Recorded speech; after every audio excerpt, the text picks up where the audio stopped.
O ganso Gastão.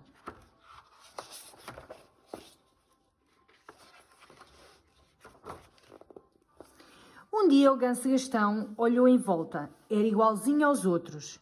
Quem me dera ser diferente, pensou ele. Se eu fosse um morcego, podia pendurar-me de cabeça para baixo e bater as asas. Se eu fosse um tucano, podia charlar bem alto. Se eu fosse um pinguim, podia escorregar e deslizar. Se eu fosse uma girafa, podia esticar-me muito alto.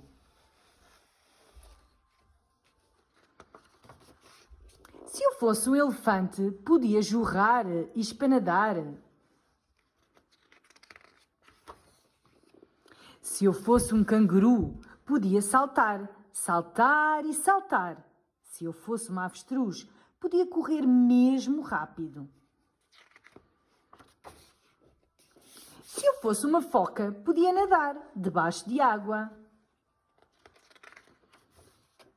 Se eu fosse um leão, podia rugir e rugir. Rá! Disse o ganso Gastão. Mas o leão não notou. Por isso o ganso Gastão tentou outra vez. Que tolo! Rá! Desta vez o leão notou e não gostou nada.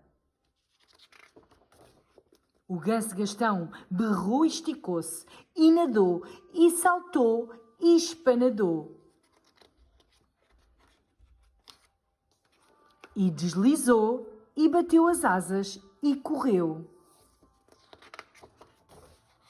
Até chegar junto dos outros. Mesmo a tempo. Talvez seja melhor ser igualzinho aos outros todos, pensou o ganso Gastão. Mas não sempre. Rá!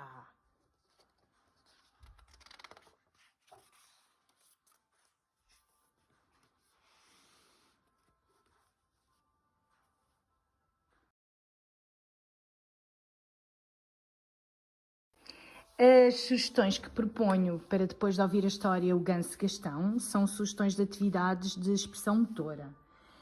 Nesta história temos vários animais com diferentes formas de locomoção. O morcego a bater as asas, a girafa a esticar-se, a avestruz a correr, o pinguim a deslizar, o canguru a saltar, a foca a nadar.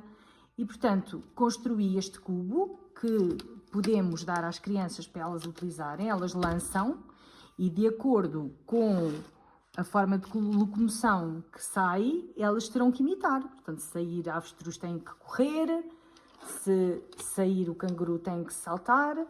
Aqui usei as personagens da história, mas podemos usar outras. Podemos usar o galopar, o gatinhar, o rastejar, o marchar. A determinada altura, a história também fala do rugir e do charlar. Portanto, se quisermos, em vez de fazer uma atividade de expressão motora, podemos usar a ideia do cubo para fazer os sons dos animais. E, portanto, a criança, ao lançar o cubo, em vez de imitar as formas de locomoção, terá que imitar os sons dos animais. Ficam as sugestões.